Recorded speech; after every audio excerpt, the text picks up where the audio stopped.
Welcome to week 7. This week, I wanted to show you the beginning of the barbecue deck. And so I'm going to illustrate ribs.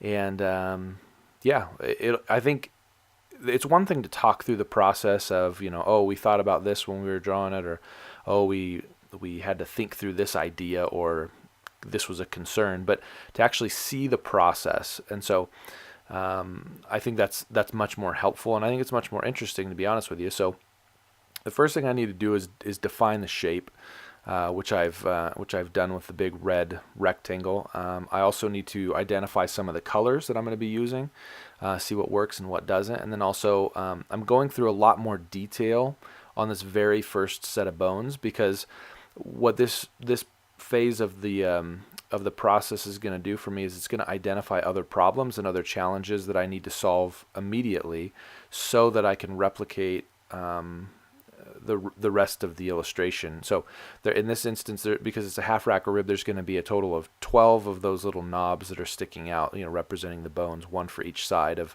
6 ribs. And so I need to go through, I need to figure out shading, I need to figure out what the impact is on the actual cut of meat. So here I'm adding a little bit extra meat up to the top, so it looks like it's got a little bit more depth to it.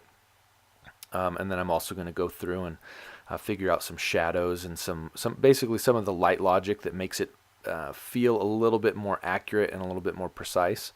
And then once I've identified that and those little tricks and approaches that I need to have on this illustration, I can then replicate it a lot quicker. And so you feel like you're not quite making as much progress as you would like to on the early stages, and it's probably just the way that I approach it. It's a lot of times people will do a very rough sketch from the get-go, and they'll then feel like, okay, I know where I'm going to be going with it. I actually don't really work that way. I'm not so big on identifying those things, and as you can see here, I'm essentially, I love solving problems. That's just sort of how I'm wired. And so what I'll do even in my illustration process is I will create problems, which then I'm then forced to solve. And then once I've solved them, my workflow can go extremely quickly, because I no longer need to be engaged at the level where I'm now solving problems. So as this illustration is continuing to happen, I figured I'd update you on the rest of the stuff that happened this week. I've been playing some more games. Some turn-based games have been particularly interesting to me. We're still going back and forth about the idea of a live game versus a turn-based game. Turn-based has some really tremendous advantages in the sense that you don't have to be live. You can wait and play when it's convenient, and I think that's a huge advantage. But live games also have a huge advantage. Sometimes the momentum of gameplay gets really stagnant when you're doing turn-based, and so I've been playing a variety of games that are a reflection of each, and so I'm trying to assess what are some of the challenges that I feel while I'm playing the game in each style, but then also what are some of the ways that Mealtime will jive with that. And so it really is kind of a heavy research phase for me. Part of it's been timing-wise sort of mandated on me. I've been real busy, and so I haven't had as much time to invest in Mealtime, or as much energy to invest in Mealtime as I would like. And so it works out that playing games of these different genres as research has really been a helpful thing for me. So that's been nice and also fairly productive. Now that barbecue has been selected based on the poll a few weeks ago, now I can get going on it, and so that's really exciting. I actually had barbecue for lunch today. It wasn't necessarily to inspire me, but now that I think about it, I was inspired. So that's nice. And then the other thing that Daniel and I have talked about was, is there a way for the app or the software to actually draw these pictures for us? The way that this style of illustration, it's called vector artwork, and what that means is it's basically each of these lines that I'm drawing, it's mathematical formula.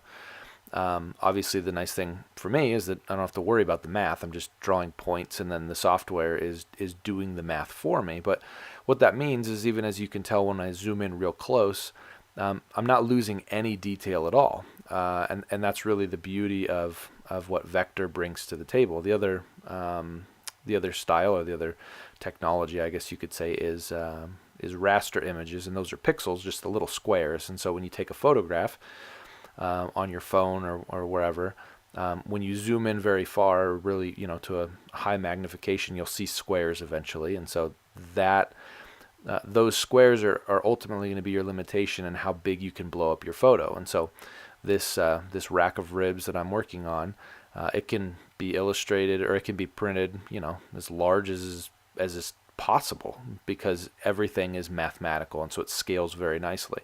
Well, the majority of programming is essentially math, and so the question became, well, rather than import images, what if we just had the software or had the app do this work for us? And so Daniel's been researching that, and it's been quite a rabbit trail. Unfortunately, I didn't intend for that conversation to lead to him doing a lot of work like that. But I think it'll be real interesting to see what the final result is, and to see how much of that works itself into the game and how much doesn't. But yeah, so that's essentially what we've been working on, is just trying to figure out now, what's the best way to even display the images in the game. So at this point, I'm going through, putting a few tiny details in there, and then pretty soon we will have a half rack of ribs. One of the things to note, just for clarity, the calorie count is incorrect. A half rack of ribs is 550 calories. I didn't change that yet. There's ribs, and looking forward to continuing this idea. See you next week.